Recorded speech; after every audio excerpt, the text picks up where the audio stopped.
और दोनों को जाना कहाँ पर है, +4 में, तो 1 का चेंज इसके लिए, 1 का चेंज इसके लिए। तो फिर समझ में आया total change in oxidation number पर मॉलिक्यूल कितना आएगा।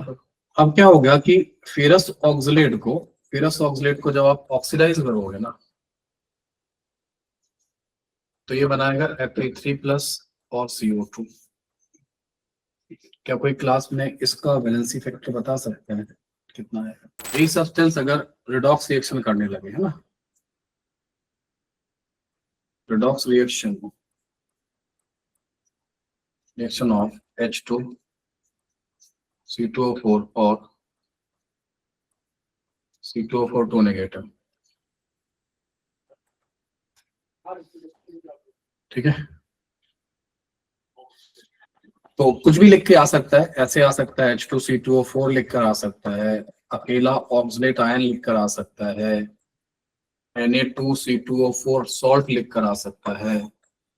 इसका जब ऑक्सीडेशन होगा इन सब जगह पे कार्बन +3 स्टेट में, आप कैलकुलेट करके देख लीजिए, सभी कार्बन +3 में है।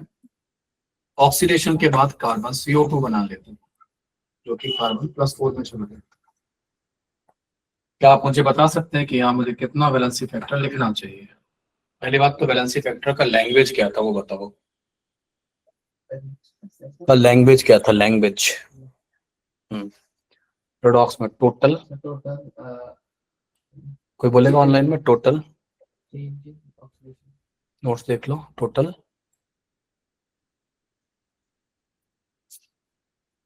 ऐसा मैंने कुछ नया पूछ दिया अचानक, सन्नाटा छा गया एकदम। टोटल पॉजिटिव चार्ज और नेगेटिव। यार ये थोड़ी ना था रिडॉक्स में भाई। सर रेडॉक्स में हाँ, total number of total change in oxidation number total change in oxidation number पर मॉलिक्यूल और पर मोल, ठीक है। टोटल चेंज इन नंबर पर मॉलिक्यूल और पर मोल, यही था ना। तो निकालो टोटल चेंज इन ऑक्सीजन कितना निकल के आएगा। कार्बन कितना, कौन सी स्टेट में है रिएक्टेंट में, कार्बन का ऑक्सीडेशन नंबर कितना है रिएक्टेंट में, +3। सब में 3 ही, कहीं से भी ले लो, कोई भी एक उठा लो इनमें से। और प्रोडक्ट में कितना है, कितने का चेंज हुआ, 1 का, डेंसिटी 1 क्यों आएगा, total change in oxygen number पर मॉलिक्यूल 2 क्यों बोल रहे हो शिवम आप। सर 2 का टोटल चेंज नहीं है। टोटल मतलब सर 2 एटम्स है ना, सी 2 एटम्स हैं कार्बन के, वहां पे एक कार्बन के लिए 1 का चेंज, 2 कार्बन के लिए 2 का चेंज। ईशा समझ में आया, सक्षम, टैंकर श्रीराम। यहाँ पे जो कार्बन है ना, ये 2 कार्बन है, देखो ध्यान से, ये अब 2 कार्बन, यहाँ पे एक ही, उससे कोई फर्क नहीं पड़ता, हमें तो इसका निकालना है ना। तो 1 कार्बन एटम का +3 से +4 जा रहा है, 1 कार्बन एटम जो है ना यहाँ पे, वो +3 से +4 में जा रहा है, 1 का चेंज है। लेकिन इसके पास 2 कार्बन एटम है, we have 2 carbon atom in +4 state, +3 state sorry, ऐसे, और दोनों को जाना कहाँ पर है, +4 में, तो 1 का चेंज इसके लिए, 1 का चेंज इसके लिए। तो फिर समझ में आया total change in oxidation number पर मॉलिक्यूल कितना आएगा, 2 आएगा। तो रेडॉक्स में इसका वैलेंसी फैक्टर 2 आता है, और एसिड बेस में अगर हाफ न्यूट्रलाइजेशन है तो 1 आएगा, और कंप्लीट न्यूट्रलाइजेशन है तो 2 आएगा। बोलो बच्चों, हाँ आगे सामने।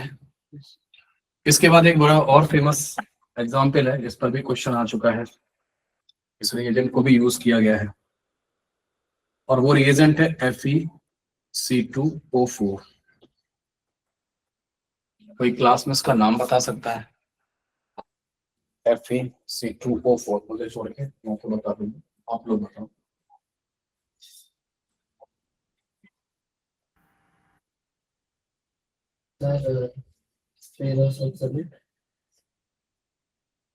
फेरस ऑक्सलेट, क्या सही लग रहा है बच्चों ऑनलाइन में।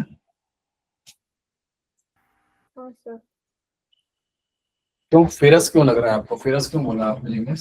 सर एक सेट में H+ रहता है, सल्फेट पे ये क्या है, C2O4 है ना, C2O4 पे चार्ज कितना है, 2 तो इससे जो Fe जुड़ा होगा उस पे चार्ज कितना होगा, +2 +2। +2 वाले को क्या बोलते हो, हाँ फिर फेरस बोलते हो। ये जो कंपाउंड है वो फेरस ऑक्सलेट है। अब ऐसे ही आता है यार, तुम सोचो हर चीज का फॉर्मूला है, तो हर चीज का फॉर्मूला नहीं है ना, और ये सब चीजें लिखते लिखते पढ़ते पढ़ते अपने आप ही आ जाती है ना। ठीक है, ऐसा नहीं कि अब हर चीज के लिए फॉर्मूला पुट करके देखोगे तभी वैल्यू आएगी, ऐसा कुछ नहीं है। फेरस ऑक्सलेट हो गया, फेरस ऑक्सलेट में Fe का ऑक्सीजन नंबर, किसका सर? Fe का Fe का +2 +2, कार्बन का प्लस बोलो, +3 हाँ +3 आएगा, करके देख लो, इसका 2 कर लो, 2x करके देख लो। अब क्या हो गया कि फेरस ऑक्सलेट को जब आप ऑक्सीडाइज करोगे ना, तो ये बनाएगा Fe3+ और CO2। क्या कोई क्लास में इसका वैलेंसी फैक्टर बता सकते हैं कितना है? वैलेंसी फैक्टर का फॉर्मूला क्या लैंग्वेज है, फिर से बोलो सर टोटल टोटल नंबर और total change in oxidation number पर मॉलिक्यूल या पर मोल।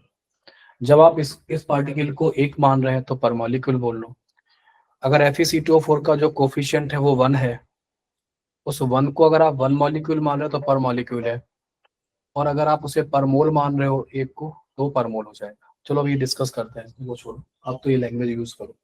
कितना आंसर दे रहे हो, 1 क्यों दे रहे हो? 3 लग रहा है 3 लग रहा है, आंसर को 3 लग रहा है, सर, 3 है।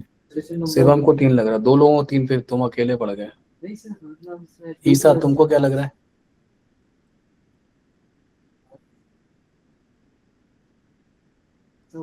Total change in oxygen number पर मॉलिक्यूल, शिवम 3 क्यों लग रहा है? सर Fe में 1 चेंज होगा और कार्बन में 2, टोटल फिर 3। कार्बन का भी चेंज हो रहा है ना, देखो ना, कार्बन +3 से कहाँ जा रहा है? ये आसान चैप्टर नहीं है भाई, it is a tough chapter यार, मैं बोल रहा हूँ तुमको। Dogs is a tough chapter, tough category में आता है, इसलिए मैं इतना टाइम दे रहा हूँ, बहुत टफ कैटेगरी में आएगा, आसान नहीं है। तुम लोग ये चीजें मेमोरी में फिट करो, फिर जाके मुझे आगे जाके काम करना पड़ता है ना, टफ चैप्टर की कैटेगरी में है। क्लास को ज्वाइन करो। तो FeC2O4 में आयरन +2 स्टेट में है और ये +3 स्टेट में है, ये +2 से कहाँ जा रहा है, +3 में। 1 का चेंज है और 1 ही एटम है आपके पास Fe का। कार्बन लेकिन +3 से कहाँ जा रहा है, +4 में, CO2 में। बट कार्बन यहाँ पे 2 है एक्चुअली, तो यहाँ पे 1 का चेंज 1 एटम के लिए, 2 के लिए 2 का एटम का चेंज, तो यहाँ पे 3 आ जाएगा। So valency factor become 3 over here, और 3 ही यूज करिएगा। जेईई मेन आई थिंक 2020 में क्वेश्चन है इसका, फेरस ऑक्सलेट का, है ना। और नीट में भी कहीं पुराने कहीं पे है क्वेश्चन, एक जगह पे है फेरस ऑक्सलेट का क्वेश्चन आ चुका है, तो उस पे मतलब कुल ला के वो क्वेश्चन इसी पे भेज दें, जिस स्टूडेंट को ये 3 वाला प्रेडिक्ट हो जाएगा